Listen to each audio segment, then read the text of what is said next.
మహారాష్ట్రలోని గడ్చిరోలిలో మళ్లీ నక్సల్స్ కలకలం చెలరేగింది. కుండం గ్రామ సమీపంలో నక్సల్స్ బ్యానర్లు, కరపత్రాలు వెలిశాయి. దీంతో స్థానికులు తీవ్ర భయాందోళనకు గురవుతున్నారు. వెంటనే పోలీసులకు సమాచారం ఇచ్చారు. దీంతో హుటాహుటిన చేరుకున్న భద్రతా బలగాలు నక్సల్స్ పేరుతో వెలిసిన పోస్టర్లను స్వాధీనం చేసుకున్నారు. సమీప గ్రామాలు, అడవుల్లో విస్తృతంగా కూంబింగ్ నిర్వహిస్తున్నారు. నక్సల్స్ జాడ కోసం గాలింపు చర్యలు చేపట్టారు. బ్యానర్లు, కరపత్రాల ద్వారా తమ ఉనికిని చాటుకునే ప్రయత్నం నక్సల్స్ చేశారా, లేక ఇతర ఉద్దేశాలేమైనా ఉన్నాయా అనే కోణాల్లో పోలీసులు దర్యాప్తు కొనసాగిస్తున్నారు. తెలంగాణ మహారాష్ట్ర సరిహద్దుకు సమీపంలో ఈ ఘటన చోటు చేసుకోవడంతో సరిహద్దు ప్రాంతాల్లో కూడా భద్రతను మరింత కట్టుదిట్టం చేశారు. అనుమానాస్పద వ్యక్తులు కనిపిస్తే వెంటనే పోలీసులకు సమాచారం అందించాలని అధికారులు ప్రజలకు సూచించారు. ఘటనపై అన్ని కోణాల్లో విచారణ కొనసాగుతోందని, ప్రస్తుతం పరిస్థితి అదుపులోనే ఉందని పోలీస్ వర్గాలు తెలిపాయి.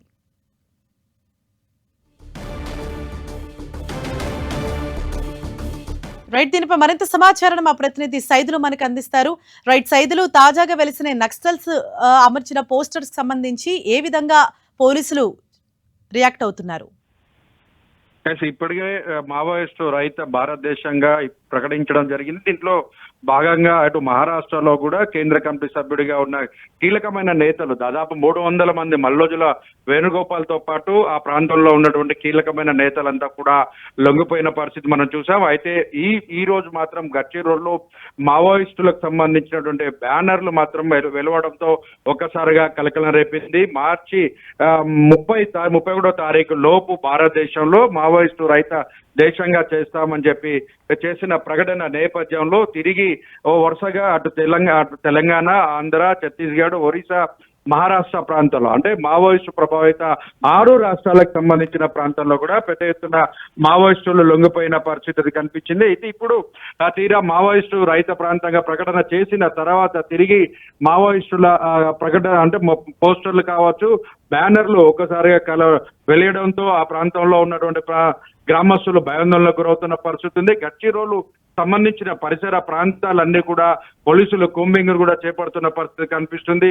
దాదాపుగా 4 నెలల తర్వాత మళ్ళీ మావోయిస్టుల బ్యానర్లు వెలవడం అనేది ఇప్పుడు ఒక చర్చనీయాంశంగా పెద్ద కలకలంగా చెప్పుకోవచ్చు. ఒకవైపు మావోయిస్టుల ఏరువేత లక్ష్యంగా కొనసాగుతున్న కూంబింగ్ ప్రక్రియలు వేగవంతంగా కొనసాగినప్పటికీ అక్కడ ఉన్నటువంటి మావోయిస్టులు లొంగిపోవడం, కొంతమంది ఎన్కౌంటర్లో ప్రాణాలు కోల్పోయిన తర్వాత తిరిగి ఇప్పుడు మళ్ళీ నక్సల్స్ బ్యానర్లు, కరపత్రాలు వెలువడంతో అది కూడా తెలంగాణ అదేవిధంగా మహారాష్ట్ర బార్డర్ లో ఈ ఘటన చోటు చేసుకోవడం ఒక్కసారిగా సంఘటన స్థలానికి పోలీసులు చేరుకున్నారు.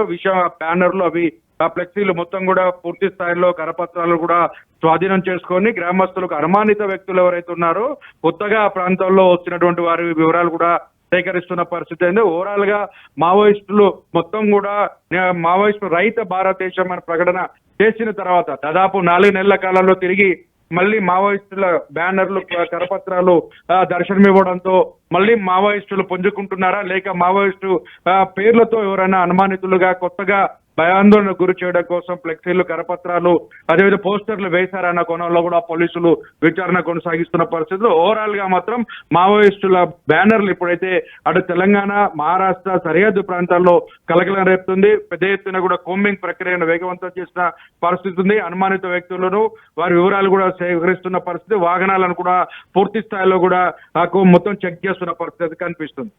Thank you Saidulu.